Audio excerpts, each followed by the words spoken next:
வாழும் அன்பு தமிழ் நெஞ்சங்களுக்கு வணக்கம். மீண்டும் நெஞ்சு பொறுக்குதல் நிகழ்ச்சியில் உங்களோடு இணைவதில் மகிழ்ச்சி. வாரந்தோறும் ஒரு சமூக தலைப்பினை எடுத்துக்கொண்டு நாம் எப்பொழுதுமே விவாதித்து கொண்டிருப்போம். பார்க்குறவங்களாம் சொல்லுவாங்க, எப்போ பார்த்தாலும் சமூக பிரச்சனையே எடுத்துகிட்டு இருக்கீங்க. நல்லது தான், ஒன்றும் பிரச்சனை கிடையாது. ஆனால் இதுக்கான காரணங்கள்லாம் எங்கேருந்து வருது தெரியுமா சார்? குடும்பத்தில் நிம்மதி இல்லாதனால தான் சார் இவ்வளோ பிரச்சனையும் ஆளாகுது.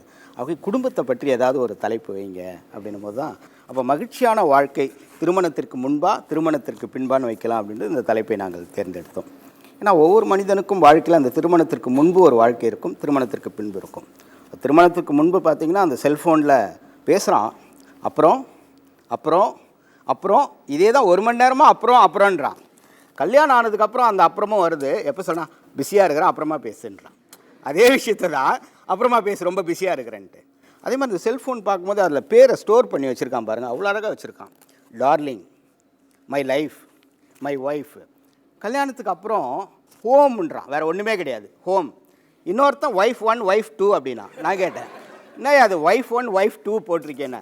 அவள் 2 நம்பர் வச்சுருக்கா, எந்த நம்பர் வந்தாலும் எடுக்கக்கூடாது, அதனால தான் ஒய்ஃப் 1 ஒய்ஃப் 2ன்னு போட்டிருக்கேன் அப்படின்னு. ஆகவே இந்த திருமணத்திற்கு முன்பும் திருமணத்திற்கு பின்பும் இருக்கக்கூடிய வித்தியாசம் பார்த்திங்கன்னா அவ்வளோ வித்தியாசங்கள் இருக்கிறது. பெண்களுக்கான விஷயங்களை நம்ம நிறைய சொல்லலாம். நான் சிக்கன் எப்படி சமைப்பேன்னு தெரியுமா, நான் கல்யாணம் ஆன பிறகு உனக்கு சமைச்சு போடுறேன் பாருன்னுவாங்க. ஆனால் கல்யாணம் ஆன பிறகு ஃப்ரிட்ஜில் இருக்குது, நான் வேலைக்கு போனோம், எல்லாத்தையும் சமைச்சு சாப்பிட்டுங்க நீங்கள் அப்படின்ற சூழ்நிலை இருக்கும். அதே மாதிரி சொல்லுவாங்க, நான் ஆன்ட்டியை பார்க்கணும், யார் இவங்க அம்மாவை ஆன்ட்டியை பார்க்கணும், எப்படியாவது ஒரு நாள் வீட்டுக்கு கூப்பிட்டு போகணும். திருமணத்துக்கு அப்புறம் சொல்லுவாங்க, ஒன்று அந்த பொம்பளை இந்த வீட்டில் இருக்கணும், இல்லை நான் இருக்கணும், நீயே டிசைட் பண்ணிக்கன்ட்டு. அப்போ இந்த திருமணத்திற்கு முன்பு இருக்கக்கூடிய அந்த ஈர்ப்பு, அந்த புரிதல் எல்லாமே கொஞ்சம் கொஞ்சமாக விலகி போயிருக்கிறது. ஆகவே மகிழ்ச்சியான வாழ்க்கை திருமணத்திற்கு முன்பா திருமணத்திற்கு பின்பா என்பதை குறித்து நாம் விவாதிக்க இருக்கின்றோம். நம்முடைய நிகழ்ச்சிக்கு வந்திருக்கக்கூடிய சிறப்பு விருந்தினர்களை நான் உங்களுக்கு அறிமுகம் செய்து வைக்கின்றேன். தமிழகம் எங்கும் அறிந்த பட்டிமன்ற பேச்சாளர் திரு கவிநிலவன் அவர்கள் நம்முடைய வந்திருக்கின்றார்.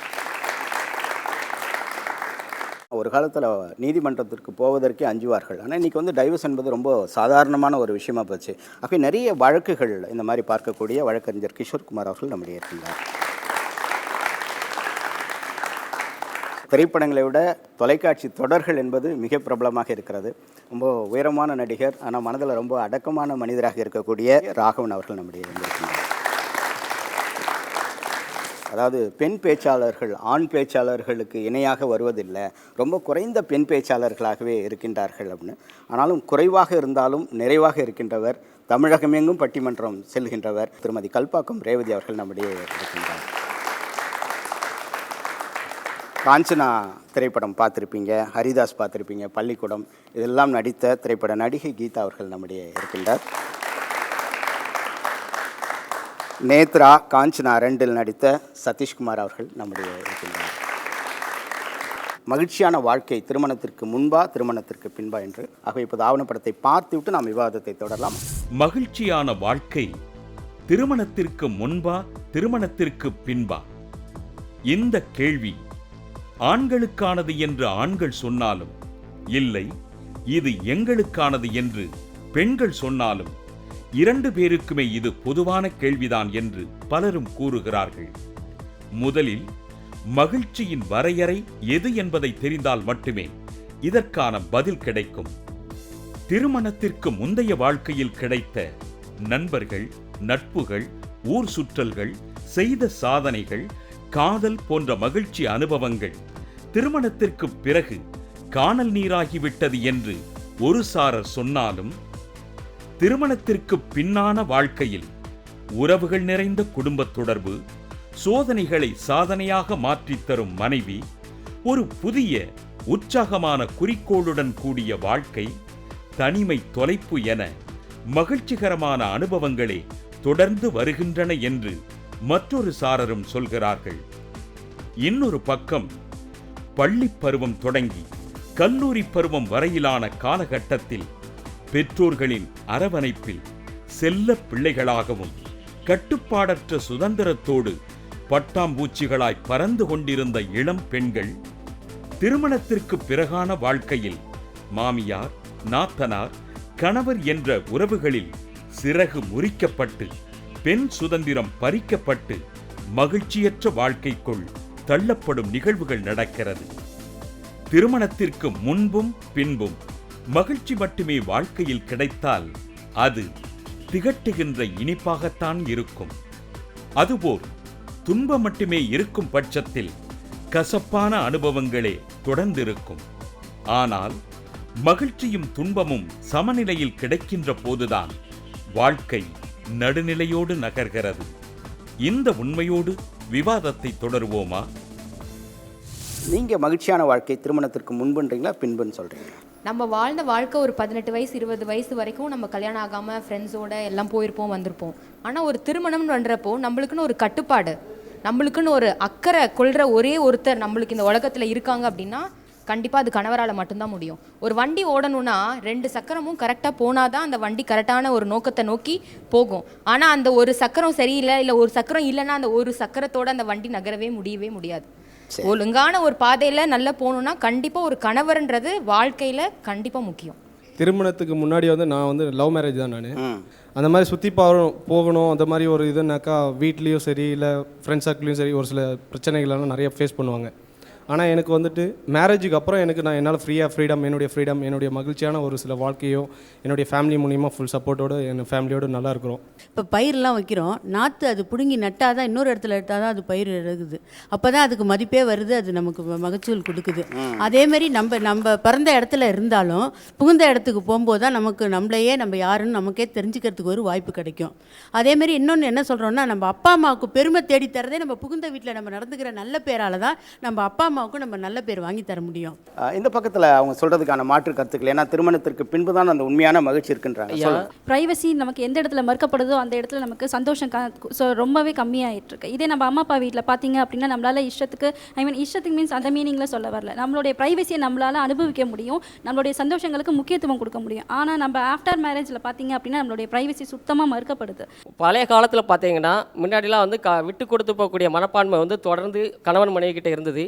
இந்த நவீன காலத்தில் அப்படி ஒரு பண்பாடு செதிஞ்சு போச்சுன்னு நான் நினைக்கிறேன். இன்றைக்கி பார்த்தீங்கன்னா சுதந்திரம், கல்லூரி வாழ்க்கையில் ஒரு தனிமனை பட்டாம்பூச்சியாக சிறகடிக்கக்கூடிய ஒரு மனிதனுடைய வாழ்க்கை குடும்பங்கிற ஒரு சமூக நிறுவனத்துக்குள்ளே அகப்பட்டுக்கொள்ளுதுன்னு நான் நினைக்கிறேன். திருமணத்துக்கு முன்னாடி பெண்கள் அவங்களோட எந்த ஸ்ட்ரெஸ்ஸும் இருக்க மாட்டேங்குது. அவங்களுக்கு என்ன தோணுதோ, எவ்வளோ பேர் சாதிச்சிருக்காங்க. திருமணத்துக்கு முன்னாடி தான் சாதிச்சிருக்காங்க, நிறைய பேர் சாதிச்சிருக்காங்க. திருமணத்துக்கு அப்புறம் எவ்வளோ பேர் சாதிச்சிருக்காங்கன்னு இது வரையும் யாரும் சொன்னது கிடையாது. எனக்கு தெரிஞ்ச ஒரு அண்ணங்கயா, அவங்க கல்வி அறிவு எல்லா அறிவுமே இருக்குது. இலக்கிய அறிவு, பாட்டு பாடுவீங்க, கவிதை எழுதுவீங்க, எல்லாம் பண்ணுவீங்களே, என்ன வெளிநாட்டில் போய் வேலை பார்க்குறீங்க அப்படின்னு கேட்கும்போது அவங்க சொன்ன ஒரே ஒரு வார்த்தை, தம்பி நான் திருமணம் பண்ணிட்டேன்டா, என் மகிழ்ச்சி எல்லாம் போயிட்டுறா, என் வாழ்க்கையே போயிட்டு, என் எய்மே போயிட்டு, சத்தியமாக நீ பண்ணாத, சத்தியமாக நீ அந்த திருமணத்தை பண்ணாத, உன் வாழ்க்கையில் நீ வெற்றி பெறுவாடா அப்படின்னு சொன்னாங்கய்யா. நீங்கள் என்ன டிகிரி வாங்கியிருக்கீங்க, நீ என்னெல்லாம் படிச்சிருக்கீங்க சொல்லுங்கள். ஐயா நான் பிஎஸ்சி படித்தேன், எம்எஸ்சி படித்தேன். எம்எஸ்சி படிச்சுட்டு இப்போ என் லட்சியத்துக்காக எம்ஏ தமிழ் படிச்சுக்கிட்டு இருக்கேன். கரெக்ட். இப்போ நீங்கள் அப்பாங்கிற டிகிரி வாங்கினீங்களா? இன்னும் இல்லை. தாத்தாங்கிற டிகிரி வாங்கினீங்களா? இன்னும் இல்லை. மாமனாருங்கிறத வாங்கினீங்களா? இன்னும் இல்லை. இல்லை. இந்த சந்தோஷங்கள்லாம் நாங்கள் வாங்கியிருக்கோம். இது யாராலையும், இது கடவுள் கொடுத்த கிஃப்ட்டு.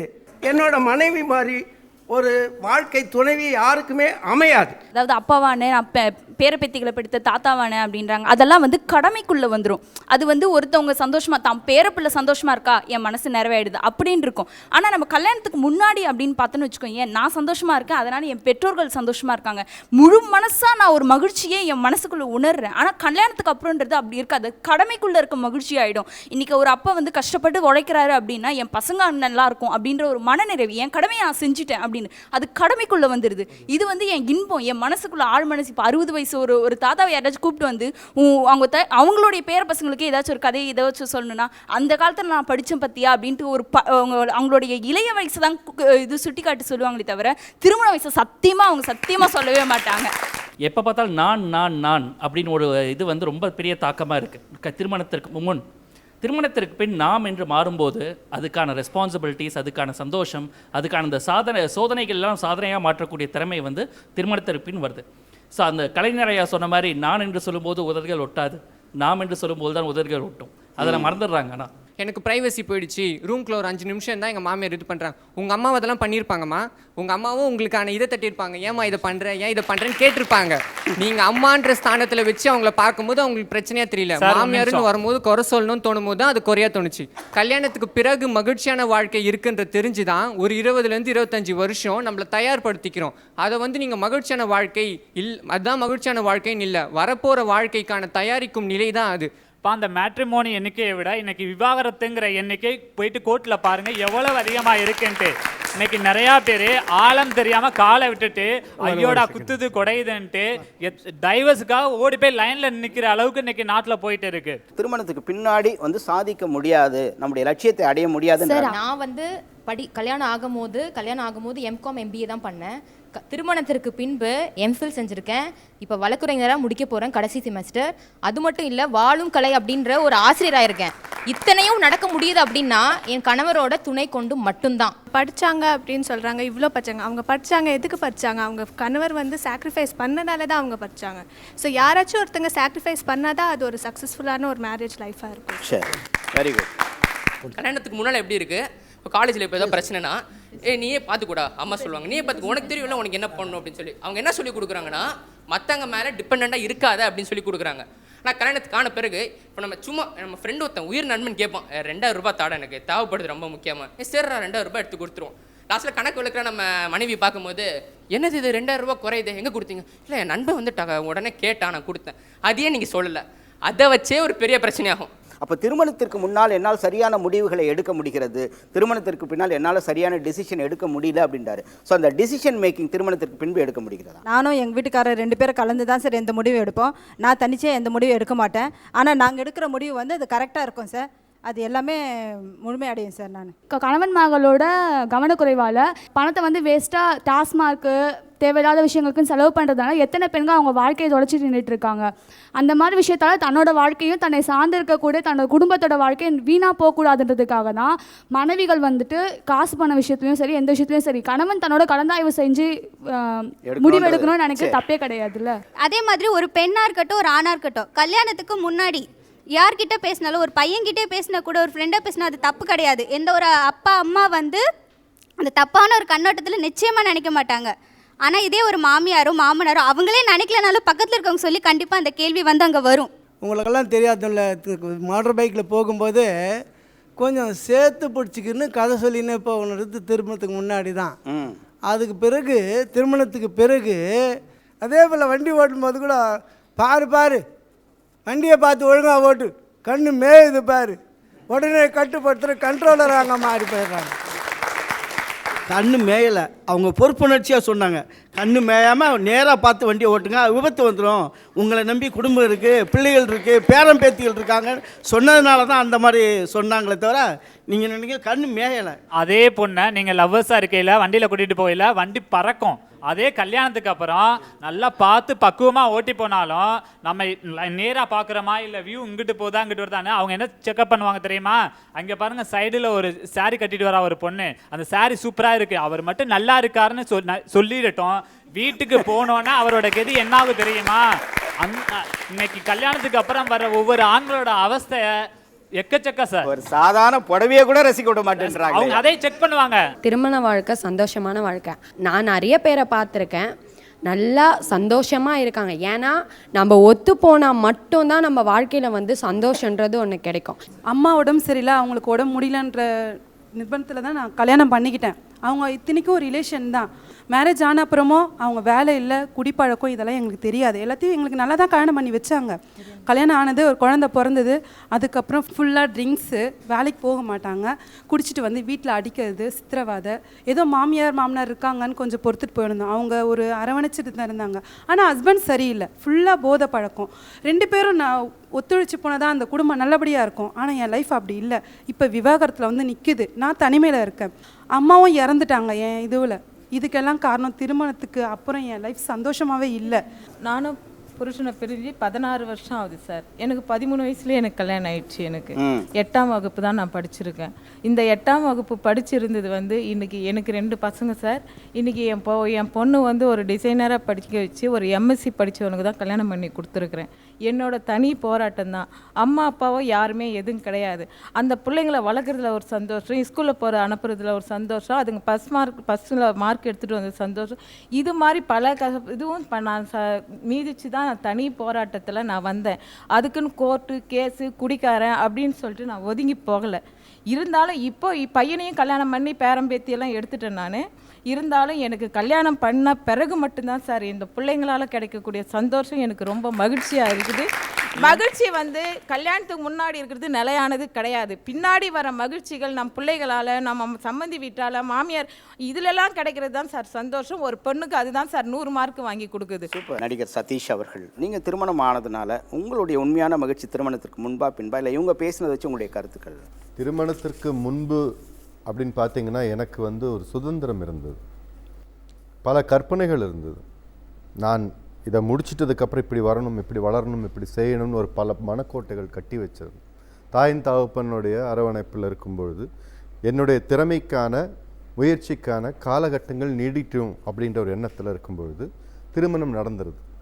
திருமணம் நடந்து முடிஞ்சதுக்கப்புறமா படிப்படியாக இதை செய்ய போகலான்னு நினைக்கும் போது குழந்தை, சரி அது அப்புறம் போடும். ஸோ இப்படி ஒரு ஆணுடைய விருப்பங்கள் எல்லாம் ஒவ்வொரு விஷயத்துக்காக, இதுவும் நல்லது தான், குழந்தைய பார்க்கணும், குடும்பத்தை பார்க்கணும், இதுக்காக ஒதுக்கி வச்சு அதை நம்ம சாதிக்கிறதுக்குள்ள நேரங்கள் இல்லை. ஒரு குடும்பத்தை படிக்கிறதுக்கு காலங்கள் நிறைய தேவைப்படுது. ஒரு ஆண்மகன் ஆகட்டும், ஒரு பெண்ணாகட்டும், 2 பேருக்குமே ஒரு குடும்ப வாழ்க்கைன்னு என்னென்னு புரிஞ்சுக்கிறதுக்கு 10, 20, 25 வருஷம் ஆகும். அந்த காலகட்டங்களில் தன்னுடைய சுய முயற்சிகளில் ஜெயிக்கணும் அப்படின்னா ஒன்று மனைவி சப்போர்ட் இருக்கணும், இல்லை கணவன் வந்து ஒத்துழைக்கணும். இவங்க 2 பேரும் சேர்ந்து ஒருத்தரை காப்பாற்றிக்கிறதுக்கு உடன்பட்டாங்கன்னா எந்த பிரச்சனையுமே வர்றதுக்கான வாய்ப்புகள் இல்லை. சரி, இதில் யாராவது ஒருத்தர் அவங்க சைடில் தாக்கமோ இவங்க சைடில் தாக்கமோ அப்படி வந்து உள்ளுக்குள்ள சின்ன ஈகோ அந்த மாதிரி இருந்ததுன்னா யாருனாலையும் எந்த முயற்சி எடுத்தும் ஜெயிக்கிறதுக்கான வாய்ப்புகள் இல்லை, கஷ்டம்தான். அதனால் குடும்ப வாழ்க்கைங்கிறது வந்து நம்மளாக யோசித்து இதனால் பிற்காலத்தில் என்ன நடக்க போகுது, இன்றைக்கி நீ கோவப்படுறதுனாலையோ, இன்றைக்கி நீ வேதனைப்படுறதுனாலையோ, இல்லை நீ என்னை தடுத்துட்டதுனாலையோ, இப்போ என் மனைவியை வந்து நீ இதுக்கு போகாத அப்படின்னு சொல்லிட்டதுனால அவளுடைய உண்மையான திறமைகளை நீ அடைச்சி வச்சு என்ன பண்ண போகிற? இல்லை, நான் என் மனைவி அப்படித்தான், நான் வந்து என்னென்னா இப்போது வந்து உனக்கு என்ன திறமை இருக்குது, யாருக்கும் பயப்பட வேணாம், செய் அப்படின்னு நான் ஊக்கம் கொடுக்குறேன். எங்கள் அப்பா அம்மா நீ அப்படிலாம் போனேன்னா நம்ம குடும்பத்தில் இல்லை. உனக்காக அவள் வாழ்கிறாள், அவளுக்காக நீ வாழ், அவளுக்கு பிடிச்சது உனக்கு பிடிச்சிருந்தா செய்ய சொல்ல, இல்லைன்னா வேணாம்னு சொல்லி கேட்கத்தான் போகிறான். திருமணத்திற்கு பின்னாடி ஏற்படக்கூடிய வாழ்க்கை சுகமானது தான், நல்ல மனைவியும் அமையும் போது. உங்களுக்கு அந்த நீங்கள் ஒரு கற்பனை பண்ண அந்த வாழ்க்கை உங்களுக்கு கிடைச்சதா? சொல்ல போனால் நான் 2 பக்கமுமே நான் பேசித்தான் ஆகணும். நான் வந்து இதில் தான் அப்படின்னு இல்லை, அவங்க சைட்லேயும் நான் பேசுவேன். கல்யாணத்துக்கு முன்னாடி இருந்த வாழ்க்கை அது வேறு, அது எப்பவுமே கிடைக்காது, சரியான வாழ்க்கை அது. அந்த மாதிரி ஒரு வாழ்க்கை இனி திருப்பி, அதாவது ஒரு ஹோட்டலில் சாப்பிட போனால் இந்த ஹோட்டல் சரியில்லைன்னு தப்புன்னு இன்னொரு ஹோட்டலுக்கு போகலாம், ரைட்டா? இந்த சட்டை நல்லா இல்லைன்னா இன்னொரு சட்டையை வாங்கிடலாம். பைக்குன்னா சார் எனக்கு பிடிக்கல சார் தூக்கி போடுறா, அப்படியெல்லாம் செய்யலாம். குடும்பத்தை மாத்திரம் அப்படி பண்ண முடியாது. ஆனால் கல்யாணத்துக்கு பின்னாடி இருந்த ஒரு சந்தோஷமும் சுதந்திரமும் பல விஷயங்களை கற்றுக்கிறதும் ஒரே ஒரு விஷயத்தில் அடிபட்டு போகிறது என்னன்னா, குடும்ப வாழ்க்கைன்னு உள்ளே என்டர் ஆகும்பொழுது நம்ம இழந்துத்தான் ஜெயிக்க வேணும். நன்றி Satish sir, thank you so much sir. Geetha madam, உங்களுடைய திருமண வாழ்க்கைக்கு பின்பு மகிழ்ச்சியா, திருமணத்திற்கு முன்பா, இல்லை உங்களுடைய கருத்தை? மகிழ்ச்சின்றது அவங்கவுங்க ஒவ்வொரு இண்டிவிஜுவல் பொறுத்து தான் மகிழ்ச்சின்றது பொதுவாகவே. அது முன்னரா பின்னரான்னு கேட்டகரைஸ் பண்ண முடியாது. திருமணத்துக்கு முன்பு நான் வந்து லா முடித்தேன், ஆனால் எனக்கு பிடிச்சி முடிக்கலை. என்ட்ரன்ஸில் பாஸ் ஆன, குடும்பத்தில் நீ வந்து ஒரு ப்ரொஃபஷ்னல் கோர்ஸ் படிக்கணும், கம்பல்சரியாக படின்னு சொன்னனால நான் படித்தேன். ஆனால் என்னோடய இன்ட்ரெஸ்ட் வந்து கிளாசிக்கல் டான்ஸ், ஆக்டிங் இப்படி தான் இருந்துச்சு. ஆனால் வீட்டில் கட்டுப்பாடு, அதெல்லாம் கூடாது, நம்ம ஃபேமிலிக்கு அதெல்லாம் ஒத்து வராது. ஆனால் ஆஃப்டர் மேரேஜ் எனக்கு லீகல் அட்வைசர் போஸ்ட் கிடச்சிது. ஆனால் அதில் எனக்கு இன்ட்ரெஸ்ட் இல்லை. அதை என் கணவர் புரிஞ்சுக்கிட்டாரு. எனக்கு எதில் இன்ட்ரெஸ்ட் இருக்கோ, ஆக்டிங், நீ போய் பண்ணு. இன்றைக்கி நான் இந்த இடத்துல வந்திருக்கேன்னா ஆஸ் அன் ஆர்டிஸ்ட் தான் நான் உட்காந்துருக்கேன், லாயராக உட்காந்து இல்லை. அதுக்கு முழுக்க எனக்கு ஒத்துழைப்பு கொடுத்தது என் கணவர் தான். எங்கள் ரிலேட்டிவ்ஸ் எல்லாருமே எனக்கு வந்து எதிர்ப்பு தெரிவிச்சிருக்காங்க. நம்ம ஃபேமிலியில் யாராவது நடிகை இருக்காங்களா அப்படியெல்லாம் சொன்னாலும், நீ எதை பற்றியும் கவலைப்படாத, நான் உனக்கு சப்போர்ட்டிவாக இருக்கேன், உனக்கு பிடிச்சதை நீ செய் அப்படின்னு சொல்லி இந்த லெவலில் இன்றைக்கி மூவியில் நடிச்சிட்ருக்கேன்னா அதுக்கு காரணம் என்னோட கணவர். ஸோ திருமணத்துக்கு பின் சாதிக்க முடியும்னா கண்டிப்பாக முடியும். திருமணத்துக்கு முன்பு சந்தோஷம் அது இல்லைன்னு யாரும் மறுக்க முடியாது, சந்தோஷம் இருக்குதான். ஆனால் அது ஒரு குறுகிய காலகட்டம் தான். 15 இயர்ஸ் வரைக்கும் குழந்தைகள் தான், அம்மா அப்பா கட்டுப்பாடில் அது ஒரு ரெஸ்பான்சிபிள் இல்லாத ஒரு சந்தோஷம் தான். ஆனால் ஆஃப்டர் மேரேஜ் அப்படி இல்லை. எவ்வளோ பேர் அங்கே பேசினவங்க எல்லாருமே பிஃபோர் மேரேஜ் லவ் பண்ணால் அப்படி இன்டிமசியாக இருப்பேன்னு சொல்கிறாங்க. எவ்வளோ பேருக்கு லவ் பண்ணுற வாய்ப்பு கிடைக்கும்? அம்மா அப்பா எவ்வளோ பேரை லவ் பண்ண பெர்மிஷன் கொடுப்பாங்க? அங்கே திருட்டுத்தனமும் பயமும் தான் கலந்த லவ்வாக தான் இருக்கும். ஆனால் ஆஃப்டர் மேரேஜ் அப்படி கிடையாது. நமக்குன்னு ஒருத்தர், நமக்காக ஒரு நண்பன், தோழன், ஷேர் பண்ணிக்க ஒரு ஆள் அப்படின்னு சுதந்திரமாக நாங்கள் சுற்றுவோம். குழந்தைய பெற்றுக்கிறோம். அது அம்மான்னு சொல்லும்போது கிடைக்கிற சந்தோஷம் எங்கேயாவது கிடைக்குமா? பிரச்சனைகள் எல்லா இடத்துலையும் இருக்குது. பிஃபோர் மேரேஜ் வந்து நீங்கள் ஒரு மகளாக பார்ப்பீங்க, மகனாக பார்ப்பீங்க, ஆனால் பெருசாக தெரியாது ரெஸ்பான்ஸ் இல்லாதுன்னு. ஆஃப்டர் மேரேஜ் வந்து அப்பாவா அம்மாவா பார்க்கும்போது உங்களுக்கு கொஞ்சம் பெருசாக தெரியும். ஆனால் அதையும் தாண்டி குழந்தைகளோட முன்னேற்றம், கணவரோட முன்னேற்றம், இதெல்லாம் பார்க்கும்போது அது ஒரு பெரிய மகிழ்ச்சி தான் கண்டிப்பாக. ஸோ ரொம்ப நன்றி மேடம். அதாவது ஒரு லவ்விங் கப்பில் கூப்பிட்ட ஒரு சந்தோஷம் எனக்கு. ஆரம்ப ஸ்டேஜில் இவங்க ஃபேமிலியில் எல்லோரும் சொல்லும்போது சேலஞ்செல்லாம் விட்டாங்க. நீ சினிமாவில் நடிக்க வைக்க போகிற, எங்கள் பேச்சில் நாங்கள் விட்டா ஜட்ஜ் ஆக்கியிருப்பான் அப்படி இப்படின்னு. நான் பொறுமையாக 20 வருடங்கள் அவமானத்தை சந்தித்தேன். இன்றைக்கி யாரெல்லாம் என்னெல்லாம் சொன்னாங்களோ அத்தனை பேரும் இன்றைக்கி இவங்களை வச்சு தான் பேச்சு. அந்த உயரத்தை வளர்த்து அதுக்கு 20 வருஷம் நான் அவமானங்களை தாங்கி கொண்டேன். அதுக்குள்ள தைரியம் இருக்கிறதா தான் வாழ்க்கை சந்தோஷமாக. உண்மை சார். வெற்றி பெற்ற மனிதர்கள் எல்லாமே அவமானங்கள், ஏளனங்கள், கேலி இதெல்லாம் மீறி வெளியே வரதான் உண்மையான சந்தோஷம். வாழ்த்துக்கள். கல்பாக்கம் ரேவதி மேடம், உங்களுடைய மனநிலை மகிழ்ச்சி என்பது எங்கு திருமணத்திற்கு முன்பா பின்பா? இன்றைக்கு நான் வந்து தமிழ்நாட்டில் கிட்டத்தட்ட ஒரு 1500 கிராமங்களுக்கு போய் பட்டிமன்றங்கள் பேசியிருக்கேன். அப்படி நான் வெளியில் போய் பட்டிமன்றங்களில் சாதிக்கிறதுக்கு மிக முக்கிய காரணம் என்னுடைய கணவர் தான். அவர் கல்யாணம் ஆன உடனே கேட்டார், உன் சமையலறையில் நான் உப்பா சர்க்கரையான்னு. சமையலறையே நீங்கள் தானே அவர் கையில் கொடுத்துட்டேன். மனுஷன் சந்தோஷமாக சமைச்சிட்டு இருக்கிறார். உண்மையிலேயே அவரை நிறைய பேர் கேள்வி கேட்டிருக்கலாம். உங்கள் மனைவி இப்படி வெளியில் மேடைகள் எல்லாம் நீங்கள் அனுமதிக்கிறீங்களே, இரவு நேரங்களில் அவங்க தனியாக பயணப்படுறாங்களே, அதையெல்லாம் அவர் என்றைக்குமே வந்து ஒரு பெருமிதமாக தான் அவர் எப்போவுமே சொல்கிறது உண்டு. என்னுடைய மனைவி வந்து ஒரு மேடை பேச்சாளர் என்பதில் அவருக்கு ஒரு பெரிய கர்வம் உண்டு. கல்யாணத்துக்கு அப்புறம் இருக்கக்கூடிய வாழ்க்கை ரொம்ப சந்தோஷம்னு இவங்க சொன்னாங்க இல்லையா, அவங்க அதை மறுக்கிறாங்க. பாரதி மாதிரி ஒரு மகா கவிஞனை உருவாக்கிய அந்த குடும்பத்தில் தாய் தந்தையினுடைய பங்கை விட அவருடைய மனைவியோட பங்கு தான் ரொம்ப அதிகம். நிவேதிதா அம்மையார் அவர் காங்கிரஸ் மாநாட்டில் கலந்துக்கிறதுக்காக போயிருக்காரு. நிவேதிதா அம்மையார் வந்து பார்க்குறாங்க. பாரதியை பார்த்த உடனே முதல் கேள்வி அவங்க கேட்டாங்களா, உங்கள் மனைவி எங்கே அப்படின்னு. எங்களுடைய தமிழ்நாட்டில் பெண்கள் அதிகமாக வெளியில் வர்றதில்லை அப்படின்னு பாரதி சொல்லியிருக்கார். அப்போ நிவேதிதா அம்மையார் கேட்டாங்களாம், விவேகானந்தருடைய சிஷ்யை, உன்னுடைய மனைவிக்கே சுதந்திரம் கொடுக்காத நீ எப்படி இந்த நாட்டுக்கு சுதந்திரம் கேட்டு வந்திருக்கிற என்று கேட்டவுடன் அந்த நிமிடத்திலிருந்து தன் மனைவி இல்லாமல் பாரதி எங்கேயுமே போனதில்லை. அந்த கருப்பு வெள்ளை புகைப்படத்தில் பார்த்தீங்கன்னா பாரதிக்கு நாங்கள் பெண்கள்லாம் ரொம்ப நன்றி கடன் பட்டிருக்கிறோம். அந்த காலத்து தாத்தா பாட்டி ஃபோட்டோலெல்லாம் தாத்தா வந்து ரொம்ப பந்தாவாக உட்காந்துருப்பார், பாட்டி அப்படி கை கட்டிட்டு நின்றுட்டு இருப்பாங்க. தன் மனைவியை நாற்காலில் உட்கார வச்சுட்டு பின்னாடி கர்வமாக நிற்பான் பாரதி. Very good. இப்போ சண்டை அதெல்லாம் வரும். உண்மையிலே இவங்க சொன்னது தான். இவங்க திருமணத்திற்கு முன்னாடி சந்தோஷம்னு நினைக்கக்கூடிய விஷயங்கள் என்னென்னு நீங்கள் இவங்க பேசுனது பாருங்கள். நிஜமாகவே இந்த லவ் பண்ணுறது, அதுக்கப்புறம் வந்து இந்த வண்டியில் வேகமாக போகிறது, ப்ரைவசின்னு சொல்கிறாங்க இல்லையா, இந்த ப்ரைவசின்னா என்ன? இந்த ப்ரைவசியை நாடக்கூடியது பின்னால் ஒரு தனிமைங்கிற ஒரு வியாதியில் கொண்டு போய் விட்டுரும். இன்றைக்கு நமக்கு என்ன நம்ம கிடைக்கணும்னு நினைக்கிறோமோ நாளைக்கு அது நமக்கு கிடைக்கும். இன்றைக்கி என்னோடய மாமியார் எனக்கு பிடிக்கலன்னு வச்சுக்கோங்க, இப்போ எனக்கெல்லாம் அந்த மாமியார் மேலே பிரச்சனையே வந்ததில்லை. ஏன்னா கல்யாணம் ஆன உடனே எங்கள் நாத்தனார் வீட்டுக்கு எங்கள் மாமியார் போயிட்டாங்க. இப்போ என் கணவர் கூட சில சமயத்தில் என்னை வந்து பேபின்னு கூப்பிடுவார். அப்படி குழந்தை மாதிரி இருக்கிறதுனால அப்படி இல்லை, குழந்தை மனசுங்கிறதுனால இல்லை. எதுக்காக கூப்பிடுவாருன்னா பேயே பிசாசே இப்படிலாம் கூப்பிட முடியாதுன்னு சுருக்கி. கல்யாணத்துக்கு முன்னாடி இருக்கக்கூடிய சந்தோஷங்கிறது வந்து அது என்ன அப்படின்னா குழந்தைகளுக்கான சந்தோஷம். கல்யாணத்துக்கு அப்புறம் வரக்கூடிய சந்தோஷம் நம்முடைய குழந்தைகளை பார்த்து நாம் படக்கூடிய சந்தோஷம். அந்த குடும்பங்கிற ஒரு அமைப்புங்கிறது சாதாரணமானது கிடையாது. குடு இன்பம் அப்படிங்கிறது தான் குடும்பம் அப்படின்னே நம்ம பெரியவங்க சொல்லியிருக்காங்க. எங்கே அந்த இன்பம் தொடங்கும் அப்படின்னா, நீங்கள் அந்த திருமணத்தில் வந்து இந்த சுண்டு வரலையும் கோத்திக்கிட்டு அந்த அக்னி வலம் வருவார்கள். நம்ம சுகி சிவம் ஐயா ரொம்ப அழகாக சொல்வார், அது ஏன் இந்த சுண்டு வரலையும் கோத்து விடுறாங்க தெரியுமா? ஏன் அப்படி கோர்க்குறாங்கன்னா, இந்த 5 விரல்களில் ரொம்ப பலவீனமான விரலாக இந்த சுண்டு விரல் தான் இருக்குது. அப்படி ஒரு ஆணிடத்திலும் ஒரு குறை இருக்கலாம், ஒரு பெண்ணிடத்திலும் ஒரு குறை இருக்கலாம். 2 மைனஸையும் ப்ளஸ் ஆக்கிறதுக்காக தான் இப்படி சுண்டு விரலை கோத்துட்டு நெருப்பு வலம் வராது அப்படின்னு சொல்லலாம். கபீர்தாசருடைய வாழ்க்கையிலேருந்து நிச்சயமாக இந்த குழந்தைங்களுக்கு நம்ம சில சொல்லியாகணும். கபீர்தாசர் கிட்ட கேட்டாங்களாம், ஒருத்தர் வந்து சொன்னார், ஒரே பிடுங்கல் தொல்லை தாங்க முடியல, என் பொண்டாட்டி பிடுங்கல், அவளோட வாழவே முடியாது, நரகமாக இருக்குது வாழ்க்கை அவர் சொன்னார் நாளைக்கு வீட்டுக்கு வான்ருக்கார். மறுநாள் பகல் 12 மணிக்கு இவர் வீட்டுக்கு வர சொன்னார். போயிருக்கார். அவர் போன போது கபீர்தாசர் உட்காந்து எழுதிட்டு இருக்காரு. என்ன பண்ணாராம், அவங்க மனைவியை உள்ளே பார்த்து ஒரு விளக்க கொண்டு வா அப்படின்னார்.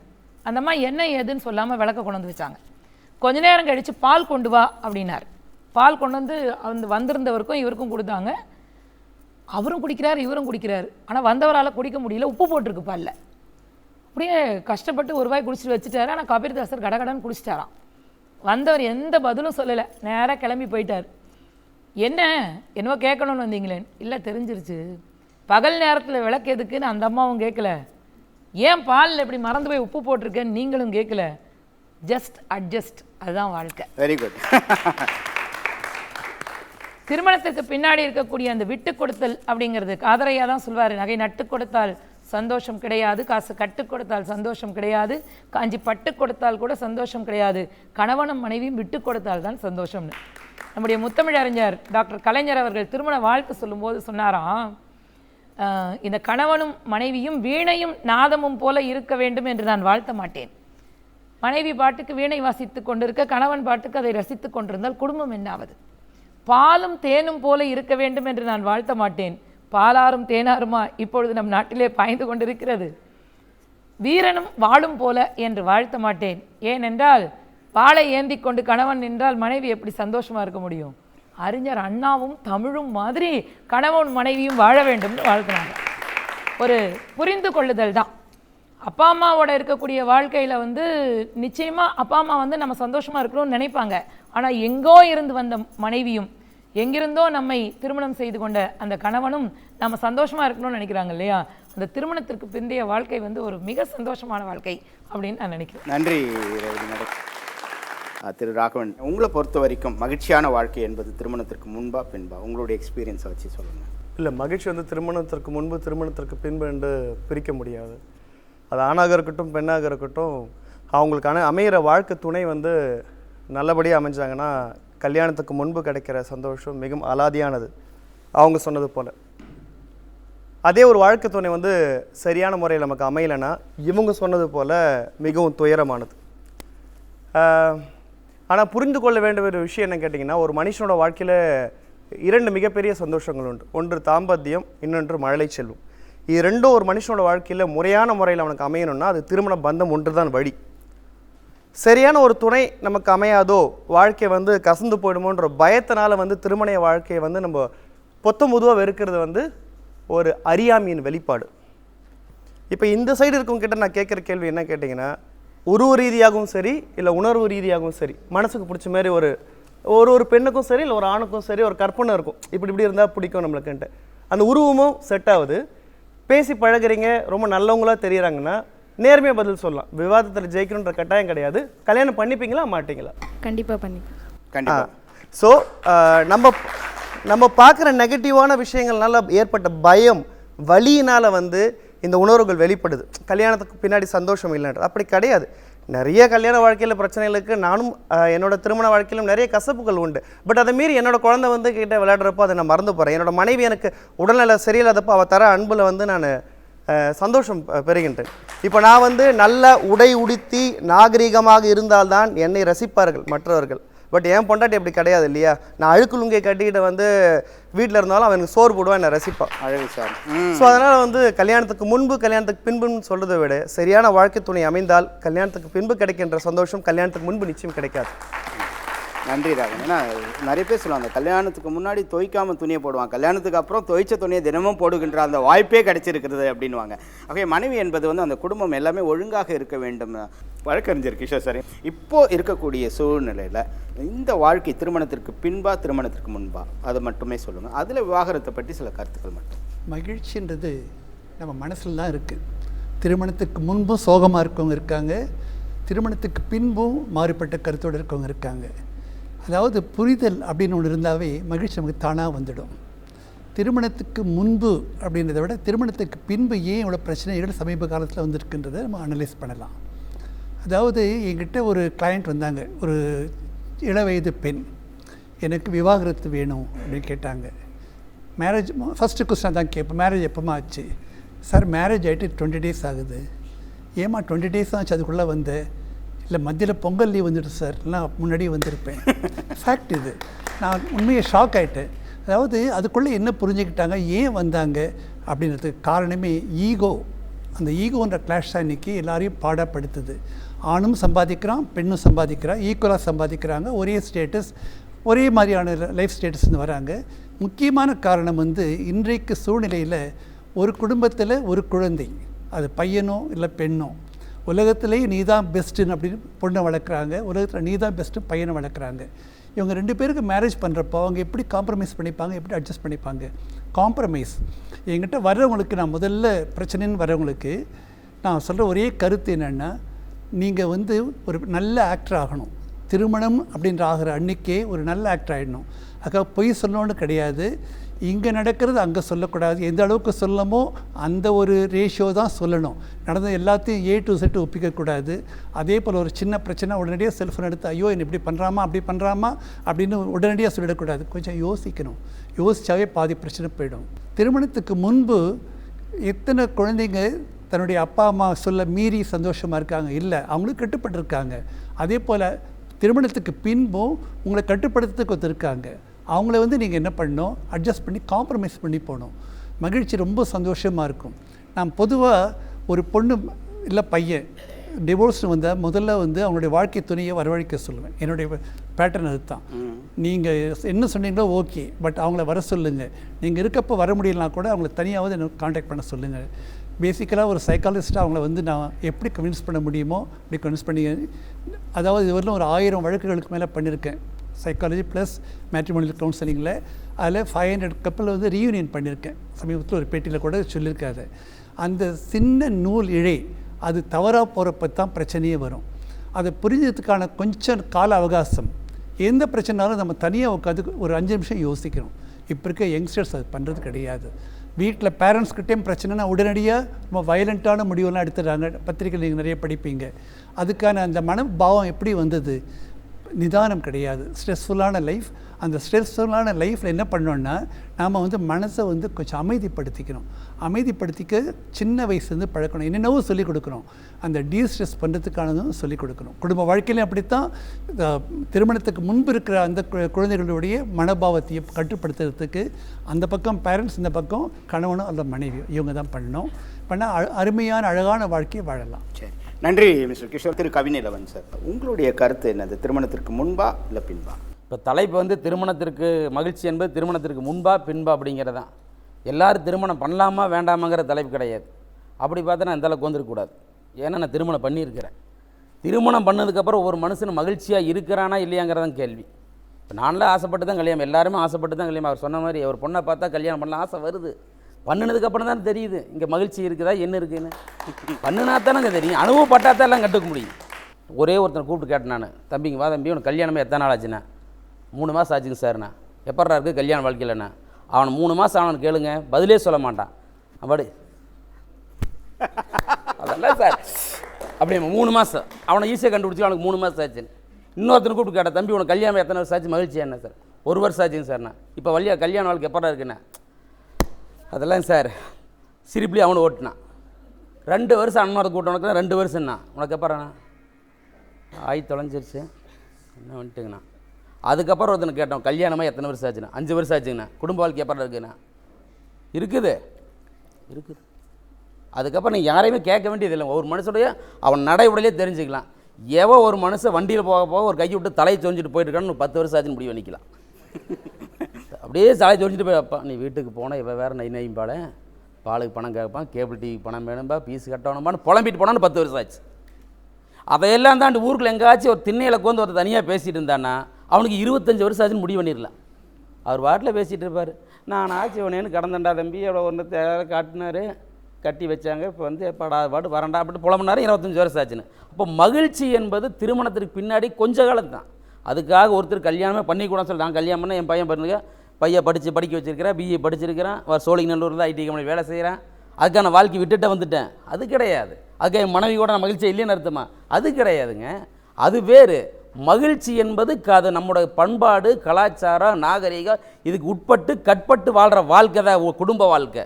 மகிழ்ச்சி என்பது ஒரு மனசுக்குள்ளே இருக்குது. இளமையில் இருக்கக்கூடிய மகிழ்ச்சி எப்படி தெரியுங்களா? தாயோடு தகப்பனோடு அம்மாவோட ஜாலியாக பேசி நம்ம என்ன சொன்னாலும் எங்கள் அம்மா எனக்கு கண்டுக்க மாட்டான். 10 மணிக்கு போனாலும் சரி, 12 மணிக்கு போனாலும் சரி. இப்போ 8 மணிக்கு போகணுவார், எங்கே இருக்கிற, எப்போ வர்ற, வந்துடுற, வா. நடக்குது. இந்த இயல்பு வாழ்க்கையில் மகிழ்ச்சி என்பது திருமணத்துக்கு முன்னாடி தான் கிடச்சிருக்கு. கல்யாணம் வந்து சொன்னாங்களே, எங்கள் அக்கா சொன்னாங்க, இந்த சுண்டு விரலை சொன்னாங்க. இதில் எனக்கு ஒரு மிகப்பெரிய அனுபவம் உண்டு. இந்த சுண்டு விரலை கட்டி இந்த மணவரை சுற்றுறப்ப பாருங்களேன், ஆம்பளை அப்படியே நெஞ்சு நிமித்திட்டு வரும், அப்படியே ஆயிடுச்சுரா அப்படின்னு. இந்த அம்மா ஒன்றுமே தெரியாமல் தலை குத்திட்டே வரும். சுற்றி அந்த 3 சுற்று சுற்றுவாங்க மணவரை. அப்போ அந்த அம்மா சொல்லு, சுற்றுறா, இந்த 3 சுத்தாண்டா முன்னாடி நீ, அப்புறம் பார்த்துக்கணும். அதுக்கப்புறம் பார்த்தா இவன் பாட்டில் பின்னாடி சுற்றிட்டு இருக்கிற அந்த முன்னாடியே. இந்த கல்யாணம் என்பதை ஒரு ஏமாற்று வேலையை நான் சொல்லலாம். கல்யாணமே ஒரு எல்லாத்துக்கும் ஒருத்தருக்கு ஒருத்தர் தெரிஞ்சு ஏமாத்துறது தான். இந்த பொட்ட பிள்ளைகள் பாருங்களேன், கல்யாணத்துக்கு முன்னாடி ஜாலியாக பேசி ஜாலியாக இருக்குது. அந்த குழாயடி சண்டையில் பயங்கரமாக போடுவாங்க. ஏய் ஓடி, உன்னை பார்த்து எனக்கு தெரியும் போடி அப்படிமா. நம்மளால் அதுக்கு மேலே சுற்றிட்டு இருப்பாங்க. பொண்ணு பார்க்க வந்துச்சு, அந்த புள்ள பேசவே தெரியாத மாதிரி வீட்டுக்குள்ள இருக்கு. அதுக்குன்னு நம்மளை ஒன்று கண்டுபிடிச்சி வச்சுருக்கான். இந்த தட்டில் ஒரு 5-6 மிச்சரை போட்டு ஒரு டீயை வைக்கிறது. இந்த புள்ள வந்து இப்படியே ஒன்று தெரியும் எடுத்து பேசவே தெரியாது. அதுக்கு முதல் நாள் பாருங்கள், ரோட்டில் பயங்கரமாக பேசு எடுத்துக்குங்க அப்படின்னு. நம்மளால் தெரியும் நீ ஏமாத்துற. அப்போ நம்மளால் நான் கேனேன்னா, நம்மளால் முதல் நாள் பார்த்தா டாஸ்மார்க் ஒன்றை வாங்கி ராவை ஊற்றிட்டு மிச்சரளி மூக்கெல்லாம் தின்ட்டு இருந்திருப்பான். இவன் வீட்டில் போய் கொண்டு பொண்ணு பார்க்கும்போது ஒன்றுமே தெரியாமல் அந்த மிச்சர் மட்டும் எடுத்து வாயில் போடுவான். திங்கவே தெரிய நாட்டம். நீயும் ஏமாத்துறேன், நானும் ஏமாத்துறேன். திருமணம் என்பது வேறுங்க. அதெல்லாம் திருமணத்திற்கு பின்னாடி வந்து மகிழ்ச்சி என்பது இந்த நம்முடைய பண்பாடு, நாகரிக, கலாச்சாரம், இந்த கட்டுப்பாடான வாழ்க்கை நமக்கு தேவை. அதுக்காகத்தான் யார் அதையும் மீறி 1-2 போகு, கோர்ட்டுக்கு போகிறதால 1-2 போகு. அது வேறு. திருமணத்திற்கு முன்னாடி இருக்கக்கூடிய மகிழ்ச்சி இருக்குது பார்த்தீங்க, அதுதான் இளைஞனுடைய முழுமையான மகிழ்ச்சி. அந்த பருவம் என்றைக்குமே நம்மளுக்கு கிடைக்காத பருவம், அதுதான் பருவம். நன்றி. அதாவது அவர் திருமணத்திற்கு எதிரானவர் இல்லை, அதில் மகிழ்ச்சி இருக்கிறது. ஆனால் அந்த மகிழ்ச்சி என்பது உண்மையாக எதில் இருக்கிறது அப்படின்னு பார்த்தீங்கன்னா, ஒரு கட்டற்ற சுதந்திரம், அந்த வாழ்க்கை மறுபடியும் திரும்பி வராது அப்படின்ற மாதிரி தன்னுடைய கருத்துக்களை சொல்லியிருக்கார். இன்றைக்கு நம்முடைய குடும்பங்கள் என்பது நிறைய பிரச்சனைகள். ஏன்னா வெளிநாட்டுக்காரன் நம்முடைய குடும்பத்தை பார்த்து ஒரு பொறாமைப்பட்ட காலம் போய் அவர்களுடைய கலாச்சாரம் இங்கு வந்து விடுமோ, சின்ன சின்ன விஷயத்துக்கெல்லாம் பிரச்சனைகள் வரக்கூடிய சூழல் இருக்கிறது. அப்போ ஒரு மகிழ்ச்சியான குடும்பங்கள் இருக்க வேண்டாம், என்னெல்லாம் இருக்க வேண்டும்? நான் ஆர்மியில் வேலை செய்தவன். 24 வயசுக்கு பிறகு தான் திருமணம் பண்ணேன். அந்த 24 வயசு வரைக்கும் மகிழ்ச்சிங்கிறது எனக்கு தெரியாது. ஆனால் திருமணம் என்கிற ஒரு உறவு வந்த பிறகு தான் எத்தனை பாடுகள் இருந்தாலும், எத்தனை கஷ்டங்கள் இருந்தாலும், அதன் மத்தியிலே மனைவிங்கிறவள் ஒரு துணையாக இருந்து அவளோடு கூட சந்தோஷமாக இருக்கும்போது, சமாதானமாக இருக்கும்போது சந்தோஷம் என்கிறத நான் ருசித்து பார்த்துவேன். என்னுடைய மனைவி வந்து எனக்கு வந்துட்டு சப்போர்ட் பண்ணுறதுனாலையும், என் ஃபேமிலியில் எல்லோரும் சப்போர்ட் பண்ணுறதுனாலையும் தான் என்னால் வந்துட்டு சாதனைகள் பண்ண முடியுது. நான் ஒரு 17 உலக சாதனை பண்ணியிருக்கேன். 17 உலக சாதனை என்னென்ன? இந்த ஃபிங்கரில் வந்து பார்த்தீங்கன்னாக்கா கட்டவரில் வந்து பின்பக்கமாக வளைப்பேன். இது வளைக்கிறது இல்லாமல் இதில் வந்து முட்டை வந்துட்டு 105 முட்டை 8 நிமிஷத்தில் உடைச்சிருக்கேன். இது வந்து வேர்ல்ட் ரெக்கார்டு, இதுவரை யாரும் பண்ணது கிடையாது. ஸோ இந்த மாதிரி ஒரு சந்தோஷம் கிடைக்குதுன்னா கண்டிப்பாக அந்த மாதிரி குடும்பத்தோடு இருக்கிறதுனால இருந்தால் மட்டும்தான் சந்தோஷம் கிடைக்கும். உண்மையாகவே திருமணத்துக்கு முன்னாடி தான் மகிழ்ச்சி அப்படின்ற கருத்து தான் நான் சொல்ல முடியும். இப்போ நான் வந்து சிறந்த ஆசிரியராகணும் அப்படின்னு தான் நான் வந்தேங்க. ஆனால் இப்போ வந்து நான் நடிகனாக இருக்கேங்க. ஏன் அப்படின்னா என்னுடைய மனைவி சைடில் எல்லாம் நடிப்பு தான் அவங்க விரும்புகிறாங்க. சாதிக்கிறதுக்கு ஒரு களம் வேணும். அந்த களத்தை தர்றதுக்கு திருமணம் ஆன பிறகு அவங்களுக்கு வந்து வாய்ப்பு கொடுத்தா தான். கல்யாணத்துக்கு முன்னாடி எங்கள் அப்பா அம்மாகிட்ட ரொம்ப சந்தோஷமாக இருந்தேன். கல்யாணம் ஆகிட்டு பல கஷ்டத்தை அனுபவிச்சேன். ஆனால் இப்போ என் ஹஸ்பண்ட் இல்லை. என் ஹஸ்பண்ட் இல்லாமல் என் பசங்களை நான் படிக்க வச்சு ஆளாக்குறேன். என் பொண்ணு பிகாம் ஃபஸ்ட் இயர் படிக்கிறான், பையன் 6th படிக்கிறான். ஆண் துணை இல்லாமல் நான் இன்றைக்கி வாழ்ந்துன்னு தான் இருக்கிறேன். யாரோட சப்போர்ட்டும் கிடையாது. கல்யாணம் நடக்கும் போதே ஒரு முடிவு எடுத்துக்கணும், ஒற்றுமையாக இருக்கணும். என்ன நடந்தாலும் ஒற்றுமையாக இருக்கணும், ஒருத்தர் விட்டு கொடுக்கணும். திருமண வாழ்க்கையில் அதில் கிடைக்கிற சந்தோஷத்தை யாராலையும் மறுக்கவே முடியாது. கணவன் மனைவி வந்து விருப்பு வெறுப்புகளை கரெக்டாக புரிஞ்சுக்கிட்டு அதுக்கேற்ற மாதிரி நடந்துக்கணும். கணவன் மனைவிக்குள்ள முதல்ல நம்பிக்கை வேணும் சார். Very good. ட்ரஸ்ட். கண்டிப்பாக நம்பிக்கை வேணும், விட்டு கொடுத்து போகணும், புரிஞ்சுக்கணும் சார். கல்யாணத்துக்கு முன்னாடியே அவர் என்கிட்ட சொல்லிட்டார், நான் சின்ன வயசுலேயே கஷ்டப்பட்டவன், அதனால் வந்து நானும் ஏழை நீயும் ஏழை, 2 பேரும் உழைச்சாதான் வாழ்க்கையில் முன்னேற முடியும், நல்ல ஒரு முன்னேற்றத்துக்கு அடைஞ்சு 4 பேருக்கு முன்னாடி நம்ம வாழ்ந்து காமிக்க முடியும்னு சொன்னேன் சார். அதில் அந்த ஒரே எண்ணத்தினால அவரோடைய அவர் வந்து கார் ஓட்டுறாரு சார். நான் வந்து என்ன செய்வேன், காலையில் மாவு அரைச்சி இட்லி வியாபாரம் செய்வேன் சார். கொத்தவாளி சாப்பிட்டு போய் காய்கறி வியாபாரம் செய்வேன். 2 குழந்தைங்க பிறந்து அதுங்களை அவ்வளோ அன்பாக அரவணைப்பாக 2 பேரும் நாங்கள் படிக்க வச்சோம் சார். ஒரு பையன் MSc படிச்சிருக்கான், இன்னொரு பையன் வந்து பஞ்சாயத்து போர்ட்டில் வேலை பார்க்குறான்.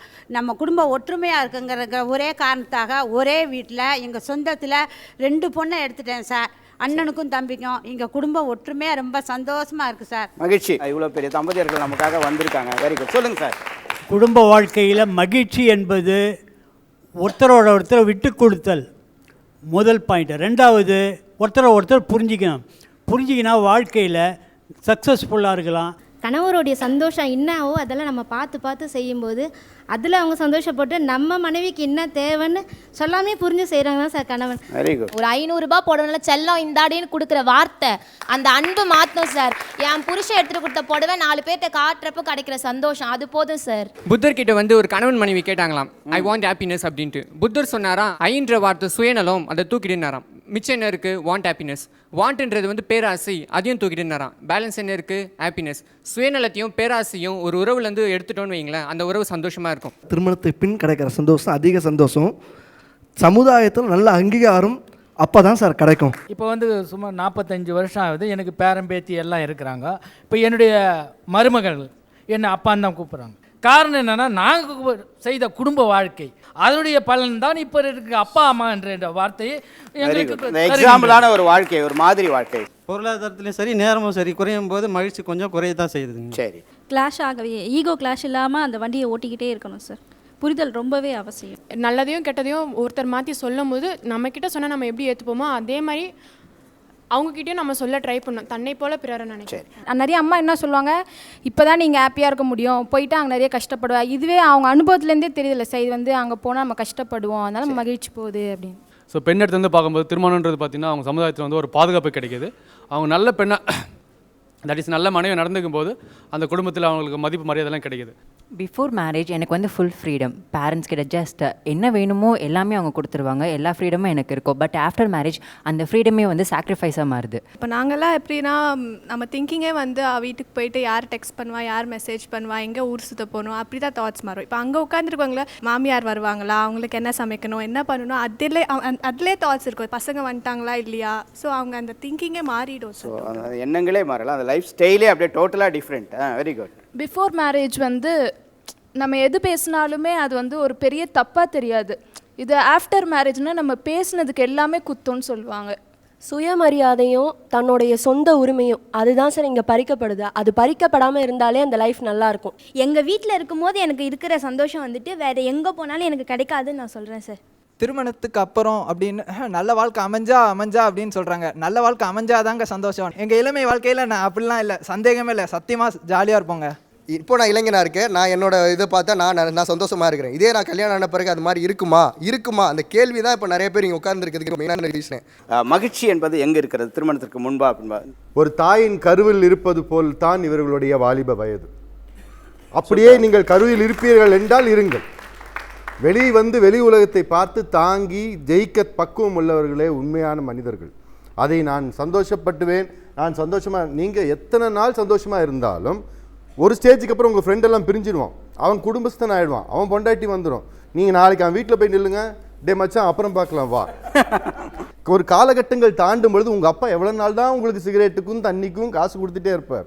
அவருக்கு வயசாயிரும் இல்லையா? அப்புறம் நீங்கள் சுற்றி உங்கள் ஃப்ரெண்டுகளை தேடுவீங்களா? அவங்களும் போயிடுவாங்க.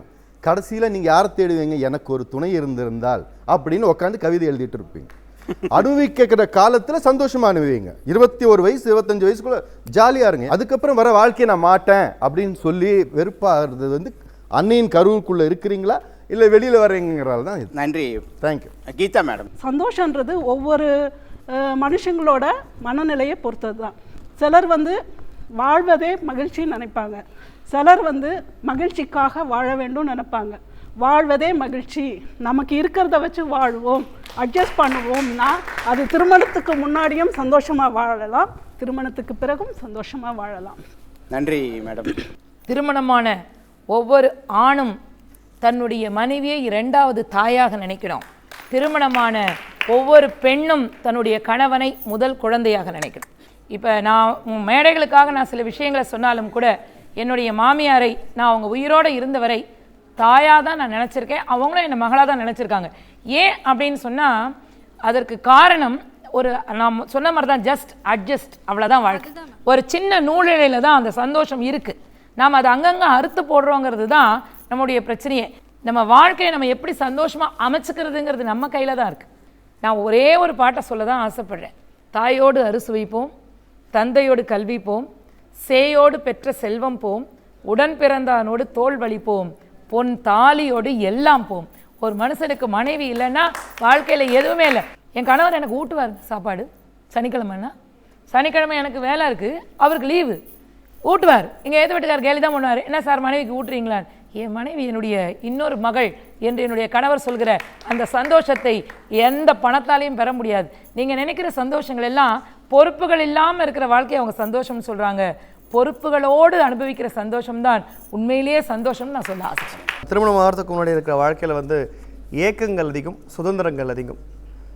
இப்படி இருக்குமோ அப்படி இருக்குமோ, ஒரு பெண் சுகம்னா எப்படி இருக்கும், ஒரு ஆண் சுகம்னா எப்படி இருக்கும், ஏக்கங்கள் அதிகம். அங்கே சுதந்திரமும் அதிகம். திருமணத்திற்கு பின் உள்ள வாழ்க்கையில் ஏக்கங்கள் கிடையாது, பொறுப்புகள் அதிகம். பொறுப்புகள் தவறுன்னு சொல்கிறவங்க வந்து திருமண வாழ்க்கையை வெறுப்பார்கள். அவ்வளோதான். ஒரு கருத்தை பதிவு செய்ய ஆசைப்படுறேன். ஒரு அப்பா, ஒரு அம்மா, ஒரு மகன், இது ஒரு வட்டம். ஒரு அப்பா, ஒரு அம்மா, ஒரு மகள், இது இன்னொரு வட்டம். இந்த மகனுக்கும் இந்த மகளுக்கும் இன்னொரு புது வட்டம் வந்து ஏற்படுத்தி கொடுக்குறாங்க. இங்கே சந்தோஷமாக இருந்தாங்க, இவங்க 2 பேரும் சந்தோஷமாக இருக்கணும்னு பார்க்குறதுக்கு அந்த ஒரு புது வட்டத்தை இவங்க தொடுக்கூடாத பார்க்கணுமே தவிர அந்த வட்டத்துக்கு மேலே தன் வட்டத்தை கொண்டு போகணும்னு நினைக்கக்கூடாது. அப்படி இருந்தாவே சந்தோஷமாக இருப்பாங்க. இளமையில் இருக்கக்கூடிய மகிழ்ச்சி என்பது வேறு, அது ஓடு 20 வயசு வரைக்கும். திருமணத்திற்கு பின்னாடி குழந்தை, குடும்பம், பொறுப்பு, இந்த பாரங்கள் சுமக்கிற சுமை இருக்குது பார்த்தீங்களா. பெண்கள் ஜாலியாக பேசுவாங்க, கண்ணீர் வடிப்பாங்க. ஆண்கள் ஒருபோதும் கண்ணீர் வடிக்க மாட்டான், நெஞ்சுக்குள் வச்சு தாங்கிட்டு இருப்பான். அத்தனை பொறுமையும் காத்து அதையும் மகிழ்ச்சியாக இருக்கிற மாதிரி வாழ்கிறான் பாருங்க, அது வாழ்க்கை. ஆனால் கஷ்டம் அவனுக்கு தெரியும். கவிஞர் கண்ணதாசனை போல உலகத்தில் வர்ணிக்க கற்பனை பண்ணி பார்க்க முடியாத கவிஞர். அவன் சொன்னேன், இத்தனை சிறிய தலைக்குள் எத்தனை சுமைகளடா, இத்தனை சிறிய மனிதனின் தலையில் எத்தனை சுமைகளடா, 20 தொடங்கி 70 வரைக்கும் என்றும் மயக்கமடா. 20 தொடங்கி 70 வரைக்கும் மனிதன் மயக்கத்தில் தான் வாழ்றா, மகிழ்ச்சியில் கிடையாது. நன்றி. மகிழ்ச்சி என்பது மனநிலையை பொறுத்து தான் இருக்கிறது. தனியாக போகிறவன் கப்புள்ஸை பார்த்தோன்னா அவங்க சந்தோஷமாக இருக்கிறார்கள் என்று நினைக்கிறாங்க. அதே தம்பதிகள் தனியாக இருக்கிறவனை பார்த்து நினைக்கிறார்கள், இவங்க நம்ம சந்தோஷமாக நம்மளோட இருக்கிறாங்கன்னு. ஒவ்வொருத்தருக்கும் இருக்கக்கூடிய அந்த மனநிலை தான். இன்றைக்கி வெள்ளைக்காரன் வந்து நம்மளை வந்து சொல்லுகின்ற போது தமிழ்நாட்டை சுற்றி பார்த்து அவன் சொல்கிறான், தமிழ்நாட்டில் கோயில்கள் குடும்பமாக இருக்கிறது, குடும்பம் கோயிலாக இருக்கிறது என்று சொன்னான். ஆகவே குடும்பம் கோயிலாக இருக்க வேண்டும் என்று சொன்னால் விட்டு கொடுத்தல், ஒருவரை ஒருவர் புரிந்து கொள்தல். மகிழ்ச்சி என்பது அவரவருடைய மனநிலையை சார்ந்தது. திருமணத்திற்கு முன்பும் ஒரு மகிழ்ச்சிகள் இருக்கிறது, திருமணத்திற்கு பின்பும் ஒரு மகிழ்ச்சிகள் இருக்கிறது. நம்முடைய மனநிலையை பொறுத்தது. சாதிப்பதற்கும் வயதிற்கும் சம்பந்தம் கிடையாது. 60 வயசுக்கு மேலே கிண்ண சாதனைகள் படைத்தவர்கள் இருக்கிறார்கள். ஆகவே மகிழ்ச்சி என்பது அவருடைய மனநிலை. அந்த வாழ்க்கையினுடைய 2 சக்கரம் ஒன்றா ஓடணும். நிறைய பேர் சொல்லுவாங்க, நாங்கள் கத்திரிக்கோள் மாதிரி நாங்கள் பிரிஞ்சு தான் இருப்போம், ஆனால் நடுவில் யாராவது வந்து அவங்கள வெட்டிடுவாங்க அப்படின்வாங்க. அதுதான் கணவன் மனைவி. பார்க்கும்போது உங்களுக்கு அப்படி தான் இருக்கும், ஆனால் இன்னொரு 3வது ஆள் அங்கே உள்ளே போக முடியாது. ஆகவே வாழ்க்கை என்பது வந்து பிறப்புக்கும் இறப்புக்கும் இடைப்பட்டது அல்ல, அது புகழுக்கும் அன்புக்கும் பாசத்துக்கும் நம்பிக்கைக்கும் உட்பட்டது. ஆகவே அந்த நம்பிக்கையும் அந்த விட்டு கொடுத்தலும் அந்த புரிதலும் இருந்தால் மகிழ்ச்சி அங்கே இருக்கும் என்று சொல்லி இந்த நிகழ்ச்சி நான் நிறைவு செய்கின்றேன்.